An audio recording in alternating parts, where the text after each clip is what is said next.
What up, brawlers? Welcome back to Throwin Hands. Alongside me, per usual, is the main man, Daniel Woods. But we have yet another special guest on today, Jose Johnson, who will be fighting in Dana White's Tuesday Night Contender Series next Tuesday. Jose, how you doing? I'm doing good, man. It's a beautiful day. Yeah, definitely. All right, so we're just going to start off with the basics like we usually do here. How'd you get your start in MMA? Man, I got beat up. That's how I got started in MMA. I got jumped when I was in high school, and that actually pushed me to learn self-defense, some way to defend myself. So I went to an MMA gym and been doing MMA ever since. So would you say your upbringing in Flint had some influence on how, like, you came up in MMA and stuff? Oh, definitely. Every day was a fight in Flint, man. So I was pretty much fighting in the streets all the time as it is. So I was like, might as well do it the right way, or at least learn how to properly do it, and ended up falling in love with it. So it sounds like you kind of started from scratch as a mixed martial artist. How long did it take for you training before you had your first amateur fight? Ooh, like 6 months, to be honest. Yeah, man, I was quick. I jumped straight into it. I was one of those trouble kids, you know what I'm saying? Like, I was dealing with the gang activity, freaking drugs and violence all over the place. So I was just looking for an outlet, and someone came to me and presented me with an opportunity to fight. My first question I asked him was if it was legal, if I could get in trouble for it. And he was like, man, it's completely legal. You won't get in trouble for it. And I was like, man, so you mean I can kick somebody's ass and I can, like, not get in trouble for it? And they're like, yeah, bet, send it. Been doing it ever since. All right. So after your amateur career, you start off your pro career with 2 straight losses.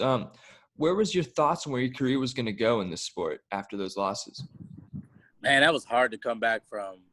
I don't think it would have been so as hard to come back from as it was if my amateur career wasn't so extensive and I wasn't so successful as an amateur, and people weren't holding me, up here as far as like where I was gonna go as a pro. And it was just a lot of pressure. I took really stupid fights, fights that I shouldn't have taken, and it was super hard to bounce back from, but I did. I just knew I had to support my family, my kids. I had to be better for them. So your third pro fight, you get a decision win against Sean Rosenkrantz to get your first professional win in mixed martial arts. After that fight, what was going through your head to know you kind of finally got over the hump there, got that first professional win, and it looks like you really took off from there? Well, I definitely that win was very notable for me because it was against a wrestler. And shown in the past, I struggled with wrestlers, not because I can't wrestle, but because I really don't feel like wrestling. I just want to knock people out, and that dude's a really, really, really strong wrestler. We actually fought twice as amateurs as well. So that was the trilogy fight, but it was as pros. So it was super important for me to win that fight, and I got the dub over him, and I actually engaged in a lot of grappling with him to prove to myself. And it was, yeah, like you said, it was a rocket ship after that. Just took off after that one. Yeah, so after those 2 losses, you string 4 together, and then after those 4, you lose 3 of 5, and 2 of those via submission. After those losses, did you realize, oh crap, I really gotta work on my submission defense?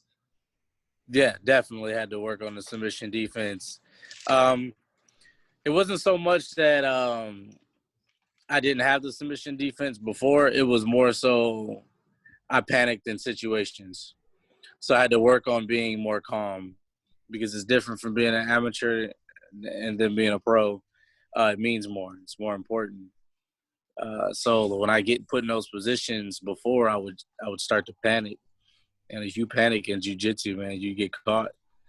So now when I get in those positions, I just breathe through them and work my way through them. The more patient you are, the better off you are. So that's what I had to learn, was patience.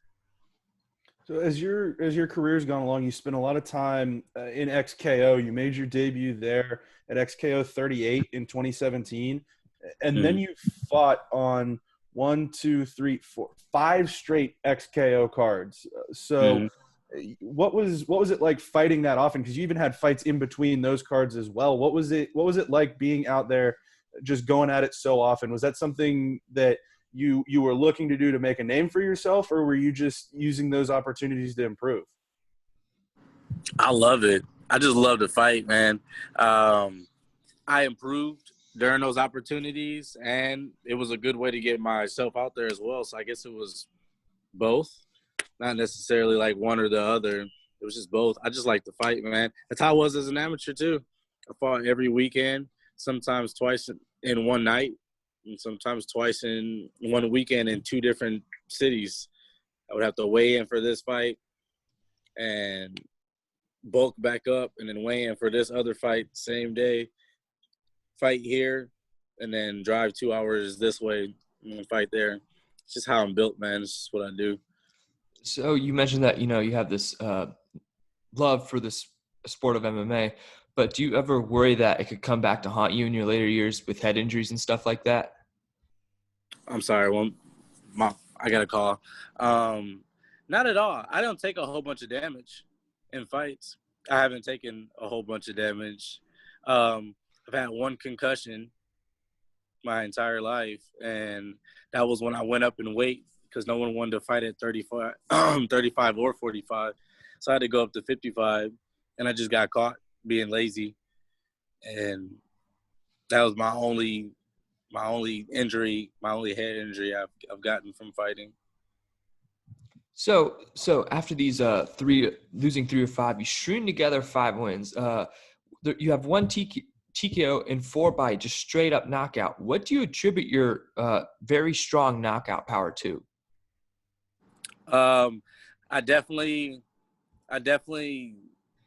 want to give all the thanks back to everyone at my gym at Strike Kings and Copper's Cove especially for that, because I don't train with small guys.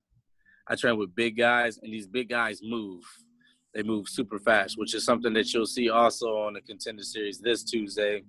My teammate Jonathan Pati, he fights this Tuesday at 185, and he's a big dude, but man, he moves. You know what I'm saying? So I'm used to sparring and rolling with guys that are that big.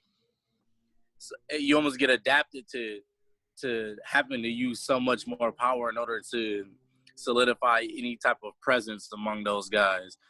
So when I'm hitting these dudes, and I'm hitting them a lot harder than I would hit a normal 35 if I was sparring them or if I was fighting them, when I'm in a fight and I throw with that same power, it just brings devastation. So that win streak that Jacob talked about started November 2018. Was there a mindset change? What was different starting with that win over Mike Johnson at WXC 74 that has helped you go on this 5-fight win streak? Man, I just realized that I got the power, I got the skill. Like, why do I need to show these people more? Like, why do I realized that getting myself, notice, I'm gonna have to start just doing what I know I can do and forget being a showman. Like, putting on a show is cool and all, getting fight of the night is awesome, but people remember these knockouts, man. So, these 5 knockouts have led to you to get a contract shot on the Dana White's Contender Series, and you haven't fought since November of 2019. How has COVID affected your training leading up to this huge match next Tuesday? COVID's affected me greatly as far as training time goes. There's nothing that's necessarily really changed. My gym is in Texas, so a lot of the rules and everything that everybody else does didn't really affect them up until recently. And even then, I just do a lot of one-on-one time with my coaches. My sparring partners have all been the same. I come from a small gym, so we don't have a whole bunch of people there. So we don't have to worry about, it not being enough bodies or anything like that. You know, like when I was sparring before, because I train also with American Top Team Portland. It was lack of bodies sometimes because of the COVID situation, of course. Well, ultimately, man, it's been good. So you're coming into the Contender Series next Tuesday, fighting a decent opponent, Ronnie Lawrence, 5-1. What are your expectations going into next Tuesday? Finish. That's it. It's gonna be a finish. It's gonna be a first round finish, and that's not to take anything from that dude or anything like that. You know, he got his shot just like I got my shot. But I mean, who has he really fought? Yeah. Other than Stevie Garcia, and even he's not super impressive to me. He can't even make weight. So your last – go ahead. Go ahead, brother. I was going to say, you mentioned first-round knockout. Your last 6 fights have been your last 6 wins, I should say, have been first-round knockouts. Is that your goal going into every fight? You want to finish it as early as possible? I want to finish it as early as possible, so I make a statement. That statement that I want to make is that these guys think that I can't make it out of the first round. I want everybody to think that I can't make it out of the first round. I love that shit. That's amazing, because then they want to try to push me into deep waters, and we training for that. So my statement that I want to make when I get in there is always that I can finish you at any moment of time, whenever I get ready, and I want it to be a quick night. I like cashing quick checks. So. All right. So after you get this dub next Tuesday, where do you see yourself heading? What's your career projecting? Definitely to start my run in the 135 division, take over the 125 division, and then just work my way up. 45 is coming too. I fought at all those weight classes. 25 through 55 I fought at. So you're looking to be the champ, huh? Champ.